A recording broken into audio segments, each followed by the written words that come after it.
And what I want to do since I booked this interview is I want you to tell me a little bit more about, um, I guess, the ethos and what it's like working with Michael Jordan, and like you're trying to encapsulate an iconic brand into a new production design of the shoe. Can you walk me through the experience of working on projects like that? Yeah, And I don't know if you had any cool stories working with Michael Jordan on his shoes. That'd be pretty awesome. I mean, he spoiled us in a lot of ways. When I started in Jordan, the Jordan 20 was just coming out. So literally for 20 years, Michael had been working with footwear designers and footwear developers. And so this was someone who was very experienced in the product process. And famously, he worked very closely with the designer Tinker Hatfield on Jordans 3 through 15, and Tinker would come back and do some other odd ones when he wanted to. He did the 20.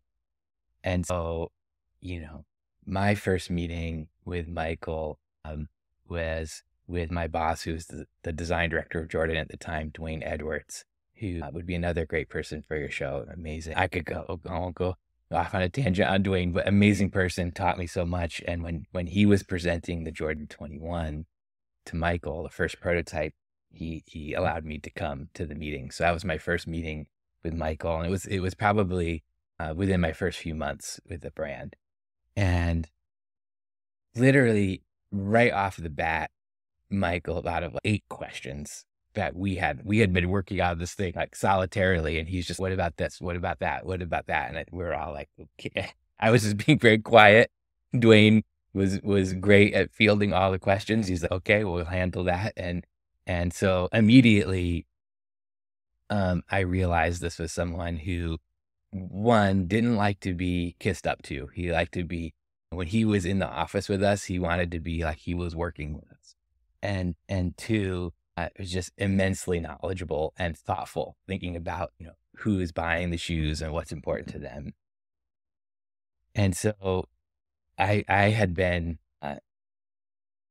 working on different product, and I had actually come up with this idea for a laptop bag that's kind of based on the Air Jordan 3.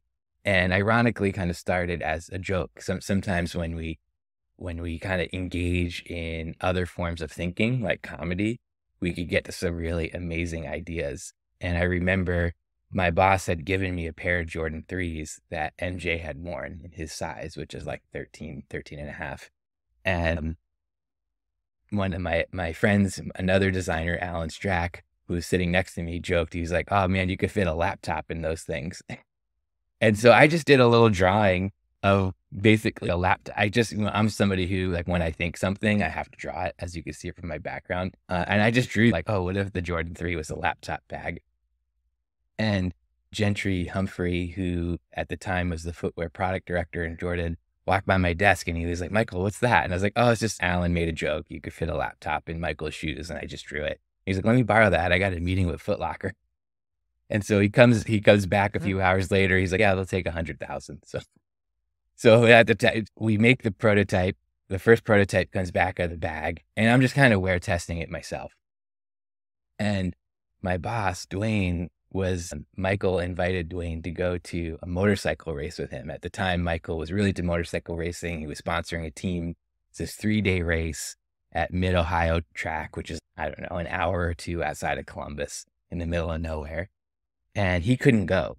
And he was like, Michael, do you want to go? You're going to be with NJ for 3 days. So, remember, do not kiss up, treat him like a normal person, and you'll be fine. And I was like, yeah, I mean, one, I love transport, to get to spend 3 days with Michael. Amazing. And I have the prototype bag, right? And so I get out to Ohio. It's just pouring rain. So the race is rained out. I go up to the luxury box. It's this like massive luxury box overlooking the track. And Michael is just sitting at a big round table joking with 10 of his friends. Like, he has this like crew of guys that he would ride motorcycles with. And they're all like old friends. And, it's just kind of like walked in, record drop, record skip moment because it's just like Michael looks up and then comes over and he's like, "Oh, you're Michael, right? The new designer." And I was like, "Yeah, yeah." And we start chatting, and he's like, "Tell me about that bag." And I was like, "Oh, it's a prototype bag." I told him the story that I just told you. He laughs, and he was like, "I get the first one of everything, right?"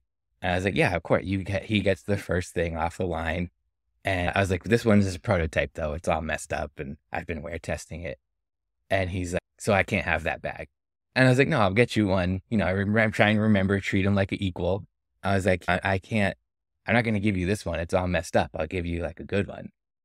And he's like, "I can't have that bag." And I was like, "Mike, like it's raining. It's got my laptop in it. No, you can't have this bag." And he's like, "So you're telling me I can't have the bag with my own name on it?"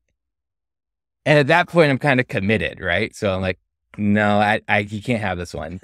And he was just like unbelievable and walks back to the table. And I was like, "Oh my God, it's like 2 minutes in and I already messed up." And so he's like 10 feet away, back at the table with his buddies, and he's telling them the story of what literally just happened. And I'm just standing there, a dweeb,